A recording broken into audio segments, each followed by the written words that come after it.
I don't know. All right, that's okay. It's a kielbasa? Yeah. Kielbasa, not a kielbasa. All right. Okay, going back to the lesson today. All right, it was about, let me give you some history of this. Paul had started a church in Ephesus, in Turkey, many years earlier. And I remember this was miles and miles away from where Jesus lived. And the people that were not Jews, they were Gentiles. Okay, that means they were different. Okay, and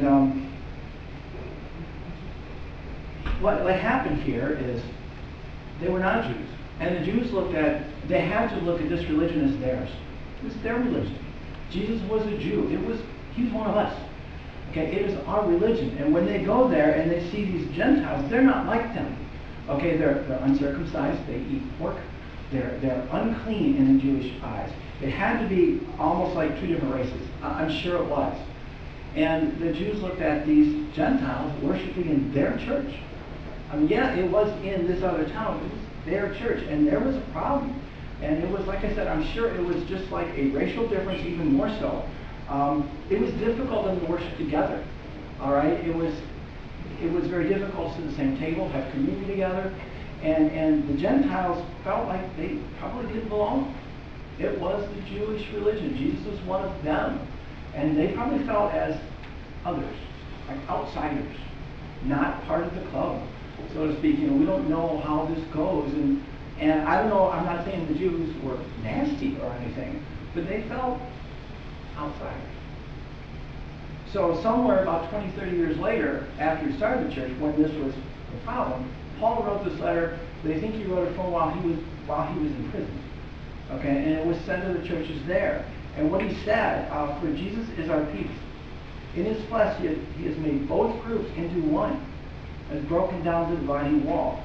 That is the hostility between us. In other words, we're all in it together. Both groups are into one. All right, now that probably annoyed the Jews. I don't know. No, this is our religion here. But Jesus is saying, no, this is both groups into one. And then he also said, and then you are no longer strangers and aliens. All right, but you are citizens with the saints, and also members of the household of God, built upon the foundation of the apostles and the prophets, with Christ Jesus himself as the cornerstone.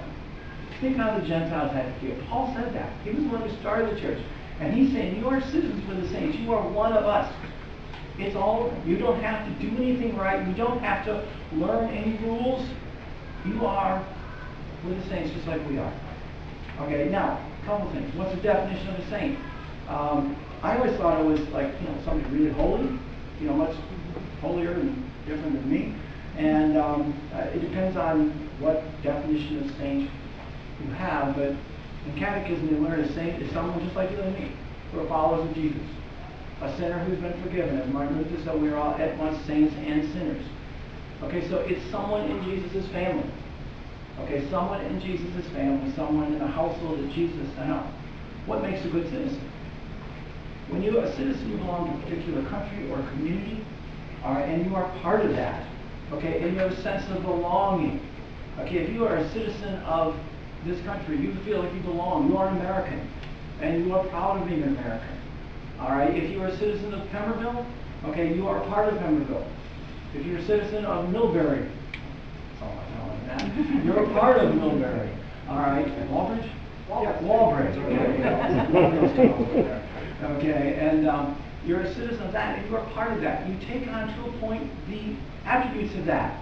I mean, when we have a car show, people go. When we have a fair, when I moved into Pemberville, it's nuts. Because we have the Pemberville Fair, and everybody mows the lawn and gets everything looking good, and like some people, their whole life that week is the fair. But whether it is or not, the fair is going on. It's part of what Pemberville does. It's the only free fair in the state of Ohio, and it is a Pemberville thing.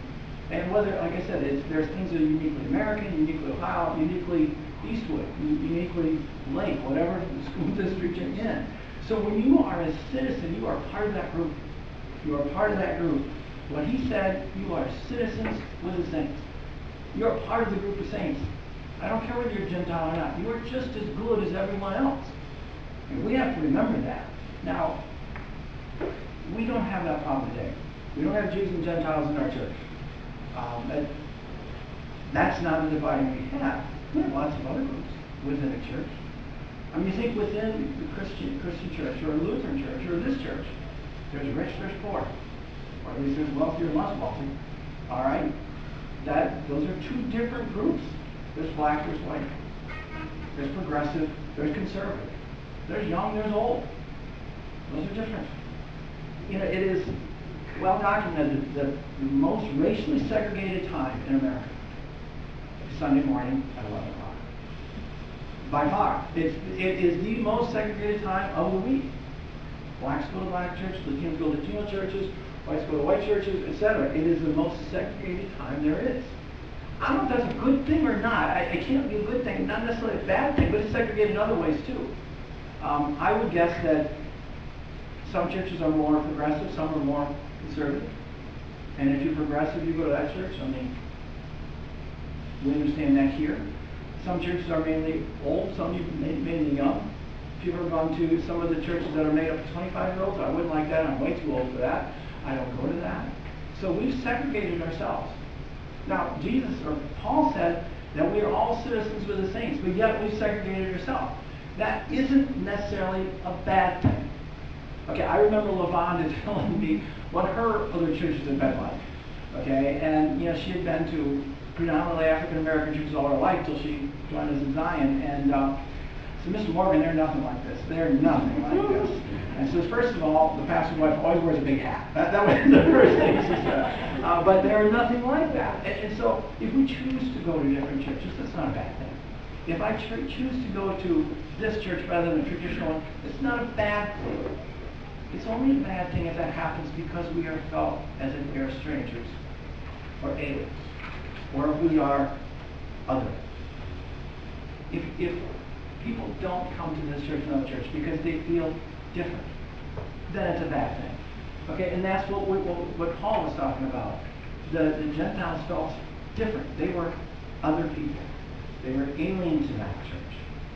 Okay, do we welcome people who are different? Do we? And do all churches? Actually, I think we're pretty good at this at SBR, but I don't know. Do we have a certain kind of idea of who belongs to this church? If there's someone different, they're richer than us, they're poorer than us, they're a different color than us, whatever, do we welcome them in there? Do we embrace those people? Are we citizens together? That is something we really have to be careful for. Like I said, if people choose their own service, that's fine. But if it's because they don't feel like they belong, it's a problem. Now, as Christians, we aren't normally the others. We don't normally feel like the others. But like I said, the Gentiles in Paul's story here, oh, they were out. It's like, remember when you started your job, your first job, and you had no idea, where do I take my break? What's the bathroom? What do I do when it's time to, how do I punch out? What is this time clock? Or where do I went to college? Oh my God, I go down to lunch, and where do I sit? And what do I do with my tray? And do I get extras? And who do I sit with? And you feel awkward, you know? You don't know what to do. You don't know the secret code for things. And that's how the Gentiles felt here. And Jesus said it didn't matter. You're part of my family now. You are all part of my family. Okay, it was all through your baptism. You are part of my family. I had, when I was asking Pastor Gene about this, again, I'm 56 years old and I still don't fully understand baptism, and she explained to me again. But the baptism brings us into Christ's family. And I think that's why Lutherans do baptism as infants. Okay, we're bringing in your family. You're not confirming what you believe yet, but you're part of the family. If I would adopt, say, Corey here, okay, when he was 3, okay, he would be different than he is now. That would have been interesting. He would take on, to a point, the attributes of my family. All right, you know, when someone is part of your family, I'm not saying they do exactly what you say or exactly like you feel, but they become part of your family, not a different family. And when you're baptized, you become part of Jesus' family, part of the family he set up here. And I look back on it now, when I was a sponsor for a child, two of them, actually, I realized I didn't do a very good job. In fact, really a bad job as godfather. I should have made sure they were in Jesus' family. I didn't really do that. You know, that's what the godfather and godmother are for. You know, it's like you are the father and mother in Jesus' family here. Okay, and just like a father and mother with your own children, you try to teach them what's right, what's wrong, you try to show them and lead by example. That's the idea of baptism too. You are now with the family that Jesus set up on earth. Okay, it's when we are baptized, we are all part of the family set up here. Now, we don't have to baptize or do that, but that's the idea of that. We can't have people who feel like others. Just can't. This is wrong. And no matter how different they are from us or each other, they aren't as different as they were in this Bible passage. Okay? That was just blood feuds there. And Jesus said, we're all in this together. Okay? We're in the same family. Now, that doesn't mean we're all the same.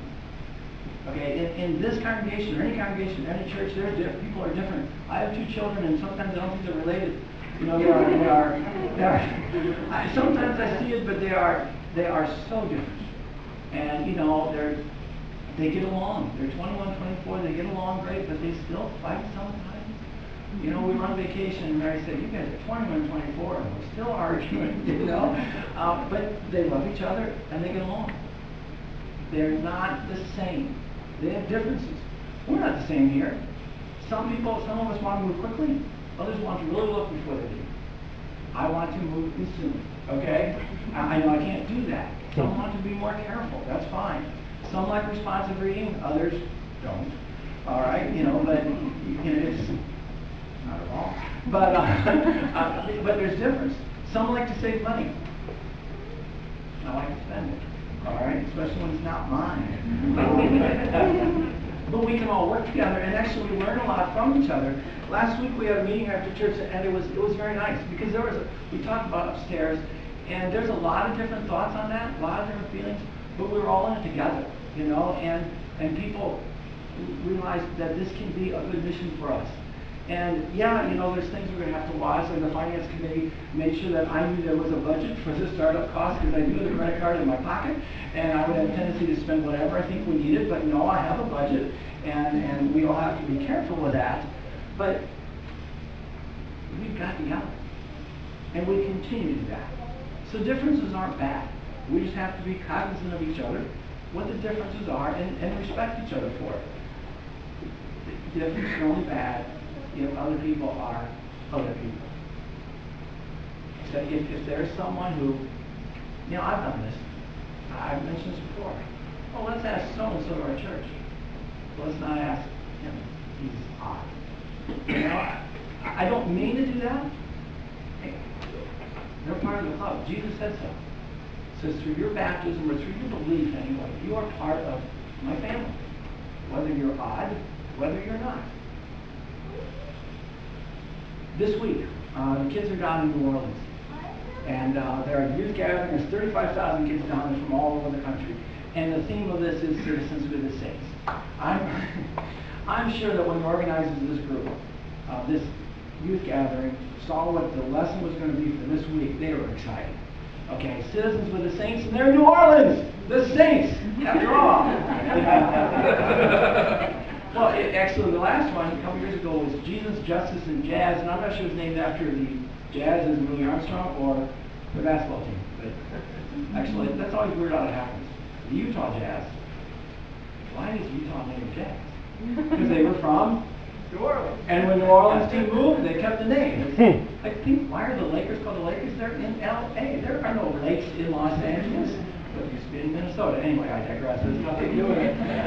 But the Saints are called the Saints not because they're such good people, but the New Orleans Saints are called New Orleans Saints because of when the Saints come marching in. I don't know, what's the story behind Saints in New Orleans? Somebody know that one? But it fit. It fit. When people think of New Orleans, they think of Saints, and it fit. Okay, so they said Citizens with the Saints. And what the kids are doing, they're down there. It is like I said, it is a diverse group. There's 35,000 in the Superdome, and I watched some of it. They stream it live, and it's kind of cool. And there's all these kids listen to very good speakers and good bands, and they're helping me. They're all singing, all 35,000. And like I said, there's all different kinds of kids there. Our group alone has all different kinds of kids. There's only about a dozen of them. But they're down there and they're helping out. Well, when it's not raining, which I understand is raining almost nonstop. Emily, where are you? You were there and it rained the whole time, correct? Yeah. Yeah. I got rained on a lot. Yeah. I think they're always wet. They're painting and working in people's gardens and weeding and things like that, helping in the city. But they're learning that all can work together. And they can be citizens with the saints, no matter what they're like, where they're from, what they look like. We're all in this together. Now, it is important to remember that. And as much as I say it, I know that sometimes I don't live that easy. Okay? There's no one here who's better than another, no one who has all the answers, no one who Jesus likes better. We're all citizens. We're all the same. We're all together. Even if you feel left out, or you're not sure of your faith, and that's a number of us, all right? You are in Jesus' family. Okay? And you don't have to pass a test. You don't have to pass any kind of code, no secret handshake. We are part of Jesus' family. We're all together. Why? Because Jesus made it that way.